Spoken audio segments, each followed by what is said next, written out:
and welcome to Keys News. I'm Joe Canavan. And I'm Meg Lee. First up today, police are searching for 2 gunmen after yesterday's attack on a bar in Deansgate, Manchester. The men on motorbikes fired 5 shots at the living room bar where a fundraising event was taking place for the Christie Hospital. The attack happened just before 10:15 p.m. when the passenger shot at the bar before the car fled the scene. Deansgate had been closed while a police investigation was launched, but it was reopened this morning. Council City Supremo Pat Carney said, "We will not tolerate these criminal acts in our city. Mancunians can be assured we are working closely with GMP to protect our city." Buckingham Palace has announced that 95-year-old Duke of Edinburgh is retiring later this year from his royal duties. The announcement was made after all members of the Queen's household was gathered at Buckingham Palace. The Queen has said she will give her full support to Prince Philip. Now, voting is currently underway to elect Greater Manchester's first Metropolitan Mayor. Our reporter Abby White went to find out more. Today, the first ever Mayor of Greater Manchester will be elected, but for many of us, the powers and purpose of the role may still seem a little unclear. In 2011, the public of Manchester decided against a mayoral vote, yet still happening today. And it's no surprise not many people in Manchester know about it due to the small signage. So why are we getting a mayor? Well, in 2014, George Osborne refused to give any substantial levels of power to the region unless we had an elected mayor to go with it. The position is a powerful one with control over areas such as transport, policing and housing. Mayoral elections in Manchester, Birmingham and Liverpool are allowing the cities to voice their opinions about their place in Brexit negotiations. Do you think there's been enough coverage that people know about it? There has to an extent, but I don't think many people know it's happening, should we say. You know, it has and it hasn't to an extent. You know, I only know really because I work for Manchester City Council as well. And I'm doing the elections as we speak. If there was more coverage, do you think you'd be more inclined to vote? Yeah, I didn't know anything about it, but if I did, then I would have, got involved. Why do you think that it's not been covered enough? There's not cover in the general election, so maybe that's overshadowing it a bit. So do you know that the mayoral election is happening today? I do. I've just voted. Who you voted for and why? I'm proudly voting for Andy Burnham because he's the Labour candidate for Manchester. And I met him and he's come and done a number of events here in Manchester, and each time he's got good policy proposals, he's got a good background, and I think he's a competent guy. Do you feel like there's been enough coverage about the mayoral election that's happening today? I think in the general media there's been enough coverage, but in terms of signs for the polling station, I feel there should be a big one somewhere, pointing, encouraging everyone to vote. This is the first time a role like this has ever been created. It can be comparable with the London Mayor, who takes decisions on big issues that affect the whole of the capital, while individual councils carry on with day-to-day decisions. Abby White, Keys News. The annual Salford Student Union Awards took place last night to celebrate the achievements of the university sports societies.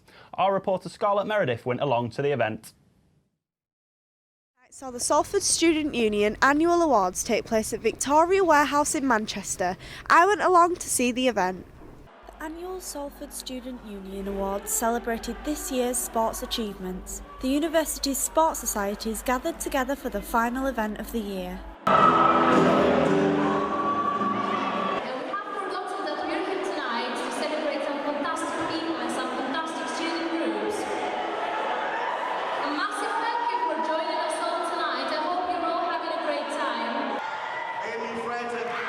Categories included Newcomer of the Year, Student-Led Event of the Year, Student Volunteer, Best International Group, Academic Group and Best Activity.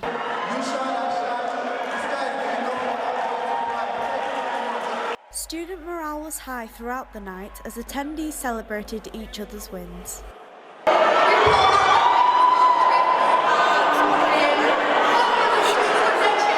Both staff and students came together to celebrate this year's team efforts. Members of the Student Union were keen to express their pride. It's really important as a student union to make sure that we celebrate the success of students and all the volunteering hours that they put into sport and activity groups.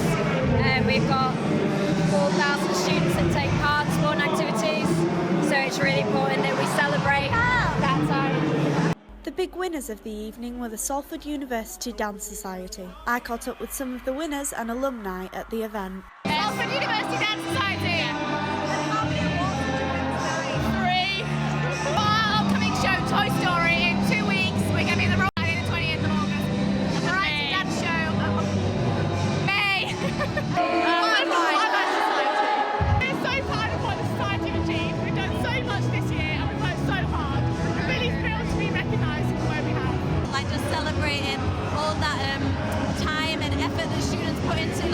if you've got the opportunity, get involved.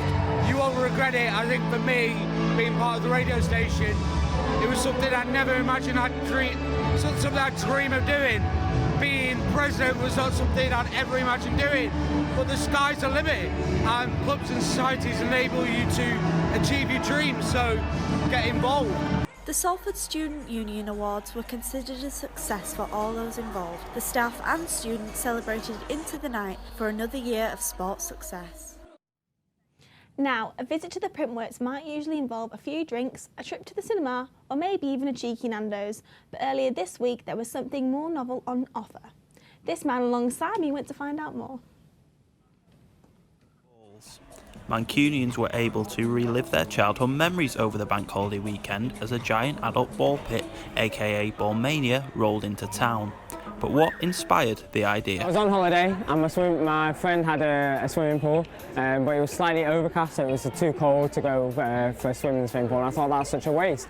What can we do to make it fun and make the swimming pool not a waste? I know, let's fill it with balls, let's make it into a massive ball pit. 18 months passed, I didn't really do much with that idea. It was just kind of in my mind, at the back of my mind, and I found myself back in the UK and I was thinking, right, let's do something fun, let's do something unique, let's spread the enjoyment and have loads of fun with everyone else, and now here we are. The enjoyment certainly has been spread, with a 76-year-old pensioner even jumping into the pit. There's 120,000 balls in this ball pit, and it's going on a nationwide tour around the country. I don't remember them being as deep before, and there were definitely more like sticky sweeps in the bottom. So yeah, this is a definite improvement. Definitely brings back childhood memories, because when I got a bit older and I grew up, there was no ball pits I could fit in, so I'm glad I can get to the bottom and swim about now. I'd invite a lot of my friends if a permanent one was in Manchester. We'd come here quite a lot because it's something fun to do. You can't go to a ball pit as an adult. With a permanent Manchester residence next on Ball Mania's agenda, the city could soon have an adult ball pit all year round. Joe Canavan reporting for Keys News. Now from something a bit more serious than an adult ball pit, and have you ever wondered if university is the right place for you? Well, recent studies show that universities are opening new courses that are not necessarily academically focused. This raises the question, should young people pursue their passion for performing in a higher education institute rather than in drama schools? Our reporter Gabriella Ivalova went to find out what the benefits of owning a degree are if you want to be an actor, and whether or not the students are happy with their decision to go to university. Today, universities are spending more than ever before in order to get the best facilities and professors so that students can get the skills they need for their future careers. And for many young people, going to university is the next logical step. But what about performers? Do actors really need a university degree? Some believe that performers such as actors and singers are better off going to a drama school than a university. But many universities claim that they offer a more desirable environment for performers, so the question for young people where to go can become hard and confusing. I went out to check out the new building in Salford University to hear what the students and staff had to say about the benefits of having a degree as a performer. I absolutely think it's important to come to university. It adds an academic element to any subject that you're studying. So not only will you be taught practical techniques here, you'll also be taught associated academic theories and insights, which you'll then be able to apply to your craft.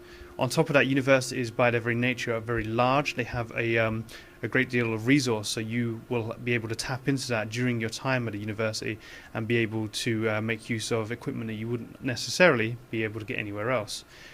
You also are surrounded by creative and technical peers that you would not necessarily be able to have access to anywhere else. This allows you to collaborate and to absorb information from these people and further enhance not just your core abilities and skills, but also the peripheral ones that may help you get a job. But what do the students have to say about this? I think there's two sides to it. So I think that if you're serious about wanting to be an actor, you do need to do things in your own time, so outside of university time. But I do feel like it's beneficial for like certain aspects of training. Yeah, I think it can be beneficial, yeah. But I do think that if you really do want to make it as an actor, you do need to take it further than just university. At universities, you get to work with industry-based professionals, and like through university, if you're not coming in, it also gives you the business background. So whereas if you went to an acting school, you just get all the performance and stuff. So you, as an actor, it's very hard to get from one job to another. So you do need a backup plan. So university helps you. Either you can either go into teaching whilst doing your acting. So it gives you both aspects of it. It gives you the business background and being the performer. So I feel like it's more variety instead of just labelling yourself as a performer. Because as an actor in the 21st century, like, it's quite hard to get options. Yeah, you do. You should keep your options open for sure. For Keys News, Gabriella reports. Now, we are joined today by our entertainment correspondent, Chase Simon. So, Chase, what's going on in entertainment? Well, on Monday, we had the Met Gala, where many celebrities showed some very unforgettable fashion choices. E! News named Kendall Jenner, Rihanna and Rita Ora the three best dressed of the night. They also named Solange, Katy Perry and Madonna the top worst dressed of the night. And Kylie Jenner also did a famous bathroom selfie with quite a mini showcase of celebrities. Yeah. So who do you think was the best dressed? I would say Blake Lively was my best dressed and Rihanna. Like, I just think they just did it for me. Like, Blake Lively looked so elegant in a dress, and even though Rihanna made quite a bold choice, I thought she made the right one. And I'd say the worst dress for me was definitely Madonna. I felt like she had a bit of spinach in her teeth. Really? Yeah, like, it didn't do it for me at the time. Okay. Yeah. What made you think she had spinach in her teeth? Well, she had these grills on, and like, she had a big gap in her teeth, so it just looked like she had a big black thing in her tooth. So it didn't do it for me, unfortunately. All right then. No. So for people that don't know, what is the Met Gala? Well, it's an annual charity fundraiser where like they have a theme every year. This year's theme was Japanese art.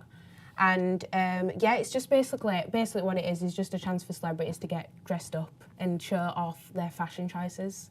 Really nice. And a little bird tells me that you went to see Fast and Furious 8. Oh yeah, that was amazing. It's been out quite a while now, but because they've made so many now, everyone's thinking, oh, is there too many? But no, it was amazing. I'm probably going to see it tonight again. Oh, so what was the favourite part of the film? Vin Diesel, a bit Vin Diesel, I love him. Yeah.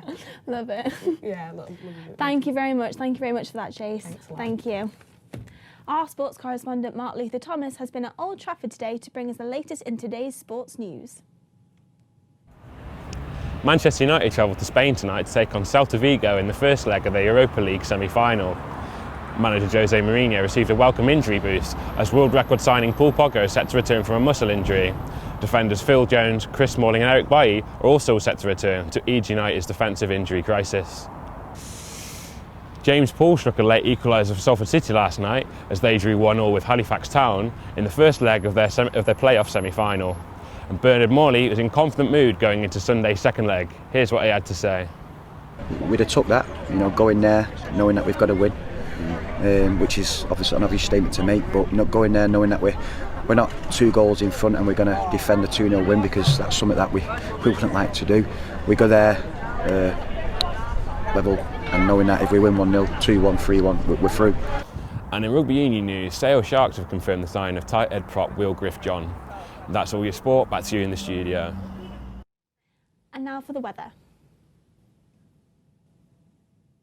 It finally feels like summer here in Salford Keys today, with temperature reaching up to 17 degrees. It is the perfect weather if you're enjoying rowing or any other water sport.